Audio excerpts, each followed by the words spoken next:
के लिए हाथ बढ़ाने लगा। ठीक उसी पाल फ्रेडरिक ने एक चमकता हुआ ताज बाहर निकल लिया। ताज को देखते ही दानव वहीं रुक गए, मानो किसी अदृश्य ताकत ने उन्हें जकड़ लिया हो। दरअसल ये एक जादुई ताज था, जिसके हाथ में भी ये शक्तिशाली ताज होता। दानव उसकी हर बात मानने को मजबूर हो जाते।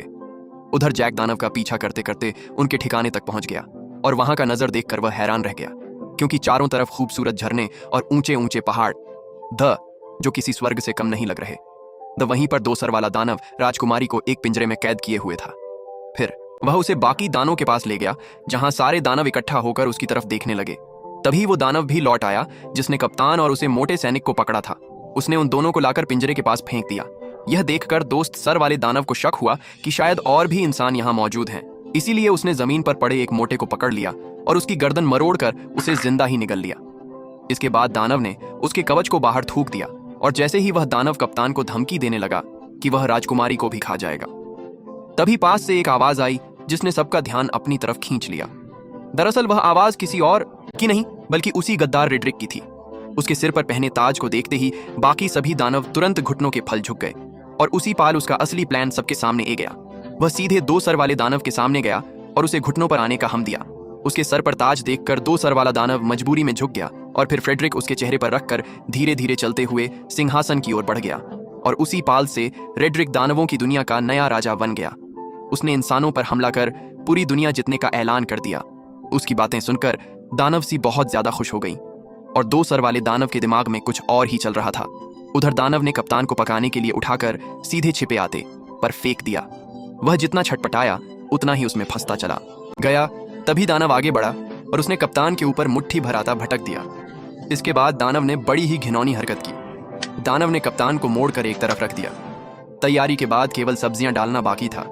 जैसे ही वह सब्जियां लेने गया, इस समय जैक चुपके से वहां पहुंच। जैक को देखकर राजकुमारी बेहद खुश हो गई, लेकिन उसने तुरंत उसे इशारे से चुप रहने को कहा।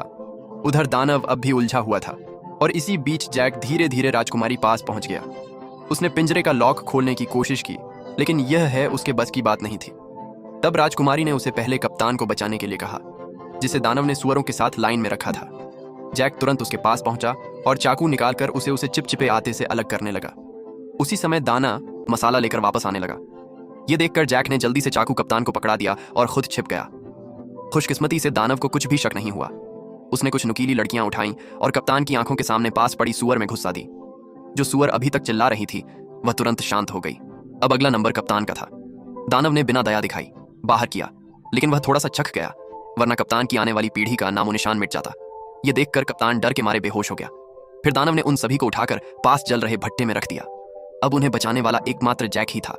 इस समय जैक लोहे की रिग के ऊपर पहुंच चुका था और दानव को उसकी भनक तक नहीं थी। तभी दानव ने एक तेज धार वाला चाकू उठाया और सीधे राजकुमारी की ओर बढ़ गया। उसने बिना देर किए हाथ अंदर डालकर राजकुमारी को बाहर निकाल लिया और टेबल पर रखकर उसे काटने की तैयारी करने लगा। लेकिन तभी जैक ने चुपके से पास रखा एक भारी चाकू उठा लिया। बेखबर दानव राजकुमारी पर वार करने ही वाला था। तभी जैक ने छुरी सीधी उसकी रीढ़ घूमती दर्द से दानव जोर जोर से चिल्लाने लगा, लेकिन जैक छुरी को मजबूती से पकड़े रहा। तभी दानव बेकाबू होकर दीवार से जा टकराया और वहीं मारा गया। ये देखकर राजकुमारी और कप्तान दोनों हैरान रह गए। इसके बाद में तीनों तुरंत उसे जादुई बेल के पास पहुंच गए, लेकिन वहां पहले से ही एक दानव पहरा दे रहा था जिसे फ्रेडरिक ने भेजा था। तभी जैक के दिमाग में एक अजीब आइडिया आया, वो एक मधुमक्खियां का। छाता लेकर कप्तान के साथ धीरे धीरे उसे दानव के पास पहुंच गया। फिर कप्तान ने दानव का हेलमेट उठाया और जैक ने छाता उसके अंदर पटक दिया। दानव अभी भी बेफिक्र सो रहा था और उसे जरा भी अंदाज नहीं था कि उसके साथ क्या होने वाला है। जैसे ही जैक ने छत्ता अंदर रखा, तभी कप्तान ने तुरंत हेलमेट बंद कर दिया और फिर दोनों तेजी से वहां से भागकर पास की चट्टान के पीछे छिप गए और इंतजार करने लगे। कुछ ही डर में दानव मधुमक्खियां के ढंग से तड़प कर उठ खड़ा हुआ और दर्द से छटपटाते हुए अपने शरीर को छटकने लगा। लेकिन जितना ज्यादा वह तड़प रहा था, मधुमक्खियां उतनी ही ज्यादा उसी पर हमला कर रही थीं। घबराकर दाना वहां से भागने लगा, लेकिन फिसलकर पत्थरों से टकरा गया और फिर वह लुढ़कता हुआ चट्टान के किनारे तक पहुंच गया। ऐसा लग रहा था गए, लेकिन तभी एक मधुमक्खी सीधे उसकी तरफ उड़ती हुई और अगले ही पाल उसने दानव को जोर से डंक मार दिया, जिससे वह कंट्रोल खो बैठा और सीधे नीचे जा गिरा। ये देखकर तीनों लोग खुशी से झूम उठे। उन्हें यकीन नहीं हो रहा था कि उन्होंने इतनी आसानी से इतने बड़े दानव को हरा दिया। इसके बाद तीनों ने तुरंत वहां से निकलने का फैसला किया, लेकिन अचानक कप्तान रुक गया। उसने बताया कि उसे रेड्रिक से ताज चीन के लिए यही रुकना पड़ेगा, इसलिए जैक उसे चाकू थमाकर राजकुमारी के साथ नीचे उतरने लगा। उसी समय दानव बैलों से टकराते हुए आखिरकार नीचे आ गया। तेज आवाज सुनकर राजा तुरंत अपने टेंट से बाहर आए और इस खतरनाक दानव को देखकर घबरा गया। अचानक गांव के लोग भी वहां इकट्ठा हो गए। तभी राजा ने ना चाहते हुए प्रजा की भलाई और दानवों को यहां आने से रोकने के लिए एक बड़ा फैसला लिया। उसने तुरंत जनरल को बेल काट डालने का आदेश दे दिया। सैनिकों ने विशाल लोहे की कीलें उस बड़ी बेल में ठोक दी, फिर उन पर मजबूत होक लगा दिए और कुछ बैलों और घोड़ा की मदद से उसे खींचना शुरू कर दिया। धीरे धीरे वह विशाल बेल जड़ों समेत हिलने लगी, लेकिन इससे खड़े सैनिक अचानक खतरे में आ गए। तभी अचानक बीच वाली मोटी बेल भी टूटने लगी। ऊपर खड़े सैनिक नीचे गिरने लगे, जिससे चारों तरफ अफरा तफरी मच गई। उधर जैक और राजकुमारी बेल के सहारे नीचे उतर रहे थे, लेकिन जैसे ही उन्होंने नीचे नजर डाली तो वे डर के मारे घबरा गए, क्योंकि बेल बेकाबू हो चुकी थी और किसी भी पाल गिर सकती थी। उसी समय जैक ने मौका देखकर राजकुमारी को कसकर पकड़ा और तेजी से एक लटकती डाल को थम लिया। दोनों हवा में झूलते हुए तेजी से नीचे की ओर बढ़ने लगे। आखिरकार जब वे नीचे गिरे तो घास के ढेर ने उनकी रफ्तार कम कर दी और इस तरह दोनों सही सलामत जमीन पर पहुंच गए। ठीक उसी पाल फ्रेडरिक ने सभी दानवों को इकट्ठा कर इंसानों पर हमला करने की तैयारी की। तभी 2 सर वाले दानव को इंसान का आभास हुआ, जिससे कप्तान छिप गया। तभी फ्रेडरिक ने आगे बढ़ते हुए बैलों गाने वाले जादुई बीज निकले, लेकिन तभी अचानक कप्तान उसे पर टूट पड़ा, जिससे जादुई चट्टान पर ही छूट गए और फ्रेडरिक सीधे नीचे गड्ढे में जागे रहे। रेडरिक डर के मारे दानवों को पुकारने लगा, जबकि कप्तान उसके सामने लड़ने के लिए तैयार खड़ा हो गया। तभी 2 सर वाले दानव ने बाकी दानव को उसे बाहर निकलने का आदेश दिया। दानव चट्टानों को तोड़ने लगे और नीचे कप्तान और फ्रेडरिक के बीच लड़ाई शुरू हो गई। फ्रेडरिक ने अपनी लंबी तलवार के सहारे को गिरा दिया और उसका हथियार दूर जा गया। इसके बाद उसने मौका प्रकार लगातार हमले शुरू कर दिए, लेकिन कप्तान ने किसी तरह उसका बार रोक लिया और दोनों के बीच ताकत की लड़ाई शुरू हो गई। जल्द ही कप्तान कमजोर पड़ने लगा और रेडरिक ने उसे पानी में डुबो दिया। तभी अचानक उसकी नजर उसे चाकू पर पड़ी, जो उसकी तरफ बहकर ए रहा। कप्तान ने सही मौके पर उसे दांतों से पकड़ लिया और तुरंत रेडरिक के चेहरे पर वार कर दिया। अचानक हुए हमले से रेडरिक का गुस्सा फूट पड़ा। उसने अपने हथियार के दम पर कप्तान को पीछे धकेल दिया। कप्तान मजबूर होकर पीछे हटा गया और आखिरकार किनारे तक पहुंच गया। तभी रेडरिक ने उसे एक जोरदार लात मारकर नीचे गिरा दिया, लेकिन कप्तान ने किसी चट्टानों को पकड़ लिया। फ्रेडरिक तलवार को उसके हाथों में चुभ होने लगा ताकि वह खुद नीचे गिर जाए, लेकिन उसने कप्तान की ताकत को कम आंका था। जैसे ही वह फिर से हमला करने लगा, कप्तान ने इसके हथियार को पकड़कर इसकी टांग में गम दिया। दर्द से रेडरिक जोर जोर से चिल्लाने लगा और इसी मौके फायदा उठाकर कप्तान ने तलवार रेडरिक के पेट में घूमती अचानक हुए हमले की वजह से रेडरिक ने वहीं दम तोड़ दिया। उसके मरते ही ताज की जादुई ताकत भी खत्म हो गई। कप्तान किसी तरह ऊपर चढ़ाया और ताज वापस लेने के लिए आगे बढ़ा, लेकिन तभी ऊपर की गुफा टूट गई और 2 सर वाला दाना उससे पहले ही ताज उठा ले गया। उसने ताज अपनी उंगली में पहन लिया और खुद को नया राजा घोषित कर दिया। ताज पहनते ही उसकी ताकत फिर से लौट आई। ये देखकर बाकी दोनों ने भी अपने घुटने टेक दिए। तभी कप्तान ने देखा कि धरती पर लौटती हुई वह एकमात्र बेल अब कभी भी टूटकर नीचे गिर सकती है। इसलिए उसने बिना देर किए सीधे बेल पर छलांगा लगा दी। बेल तेजी से किले की ओर बढ़ाने लगी। कप्तान ने सही समय का फायदा उठाया और छलांग लगाकर सीधे पानी में कूद गया। 2 सर वाले दानव ने जब देखा कि इंसानों की दुनिया तक जान का रास्ता टूट चुका है तो वह गुस्से से गरज उठा। तभी अचानक छोटे सर ने जमीन पर पड़े उसे थैली की ओर इशारा किया, जिसमें जादुई बी भरे हुए थे। 2 सर वाले दानव ने उसे उठाया और हाथ में खोल लिया। उसमें कलकर जादू बी थे। ये देखकर वह खुशी से झूम उठा। उसने तुरंत एक फूंक मारकर उन बीजों को पानी में फेंक दिया। जैसे ही बी पानी से टकराए भी तुरंत उगने लगे और अगले ही पाल जमीन को चीरती हुई कर विशाल बेलें बाहर निकाल आई। इसके बाद 2 सर वाले दानव ने जोर से आदेश दिया और सभी दानव उसे बेल पर चढ़कर इंसानों की दुनिया की ओर बढ़ाने लगे। आखिरी पाल में 2 सर वाला दानव भी छलांग लगाकर नीचे कूद पड़ा। वो बैलों के जरिए फिसलते हुए जमीन की ओर बढ़ाने लगा। इस समय जैक घोड़े को पानी पिला रहा था। तभी अचानक उसकी नजर आसमान की ओर गई। उसने देखा कि सभी दानव तेजी से नीचे की ओर बांट हैं। बिना एक पाल गवाही वी घोड़े पर स्वर होकर राजा को चेतावनी देने निकाल पड़ा। उधर राजा किसी आराम से केले की ओर बांट रही थी। तभी जैक की नजर सी पर पड़ गई।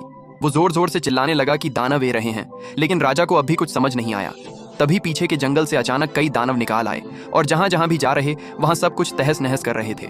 कोई भी उन्हें रोक नहीं कर रहा था। जल्द ही दानव सी पास आ गई और उन्होंने एक सैनिक को पकड़कर जिंदा निगल लिया। घोड़े पर सवार लोग भी उनकी रफ्तार से नहीं बैठ पे। इस वक्त इंसान उनके सामने बिल्कुल बेबस थे। तभी एक गोल चेहरे वाले दानव ने पास की पवन चक्की पंखा तोड़कर राजकुमारी की तरफ फेंक दिया, जो जमीन पर गिरते ही सब कुछ चकनाचूर कर गया और राजा का ताज भी गिर पड़ा। उधर किले पर तैनात सैनिकों ने राजा किसी को आते देखा और उन्होंने तुरंत अंदर युद्ध की तैयारी की खबर भेज दी। कप्तान ने तुरंत सभी सैनिकों की मदद से खाई में तेल डलवा दिया ताकि दुश्मनों को रोका जा सके। जैसे ही राजा सी केले के पास पहुंची, उसने तीर चलने का आदेश दे दिया और देखते ही देखते सैकड़ों जलते हुए तीर दुश्मनों की ओर छोड़ दिए गए। जैसे ही ये तीर तेल से टकरा, चारों तरफ आग भड़क उठी और इसी बीच राजा किसी सुरक्षित किले के अंदर पहुंच गई।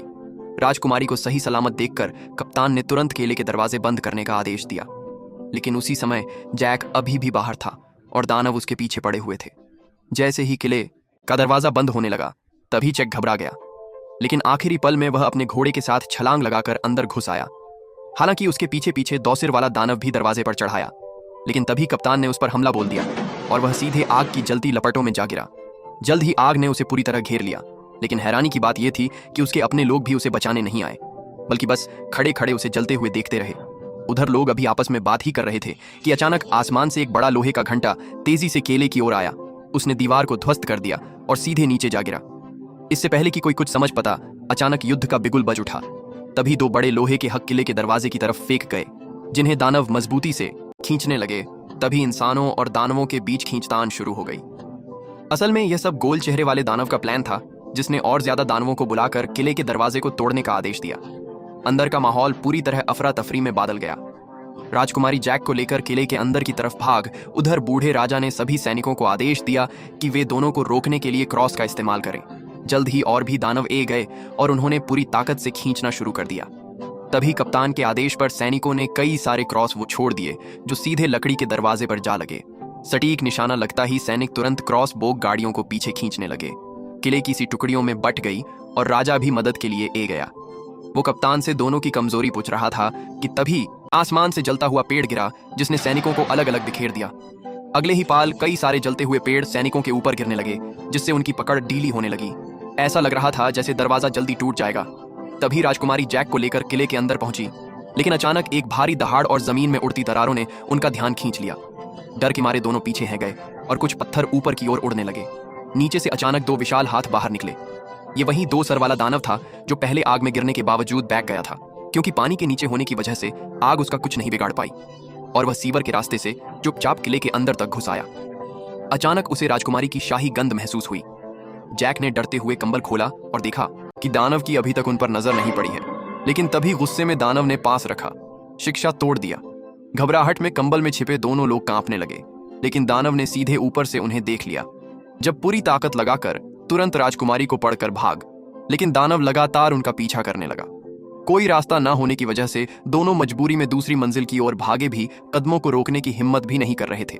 लेकिन अचानक एक हाथ साइड से बाहर निकाला और राजकुमारी को पकड़ लिया। जैक ने पास में राखी कुल्हाड़ी उठाई और बिना देर किए सीधे उसे पर हमला कर दिया, लेकिन दानव ने दूसरे हाथ से उसे पकड़ लिया। छोटा सर जैक का मजाक उड़ने लगा। तभी जैक ने गुस्से में सीधे कुल्हाड़ी मारकर उसका हेलमेट तोड़ दिया। गुस्से में दानव ने अपना बड़ा मुंह खोल लिया। तभी जैक ने लॉकेट में छिपा हुआ जादुई बीज निकाला और सीधे उसके मुंह में फेंक दिया। जादू भी सीधे उसके पेट में चला गया, जिससे दो सर वाले दानव को अचानक कुछ गड़बड़ महसूस हुई और उसने तुरंत दोनों को जमीन पर पटक दिया। तभी अचानक एक बेल उसके शरीर से बाहर आई और दोनों डर के मारे पीछे है गए। अचानक कई सारी बेलें पूरी रफ्तार से उसके शरीर को चीरते हुए बाहर निकाल आई, जिससे हाल पूरी तरह से तबाह हो गया। अचानक राजा का मुकुट पहने हुआ हाथ भी जैक के पास गिर गया। उधर बाहरी सैनिक अभी भी दानवों को रोकने में लगे हुए थे, लेकिन गोल मुंह वाले दानव की एक आवाज पर सभी दानव धीरे धीरे पीछे पड़े और सैनिकों को एक एक कर गिरते चले गए। केले का दरवाजा धीरे धीरे खुला गया। कप्तान ने तुरंत सैनिकों से लोहे का दरवाजा बंद करने को कहा। ठीक उसी पल गोल मुंह वाला दानव अपने साथियों के साथ धुंध से धीरे धीरे बाहर आया, लेकिन लोहे का दरवाजा उसे ज्यादा देर तक रोक नहीं पाया और उसने एक ही झटके में दरवाजे को तोड़ दिया। तभी वो दानव अपने साथियों के साथ केले के अंदर घुस गया। वहां खड़े टेस्टी सैनिकों को देखकर वे बेहद खुश हुए।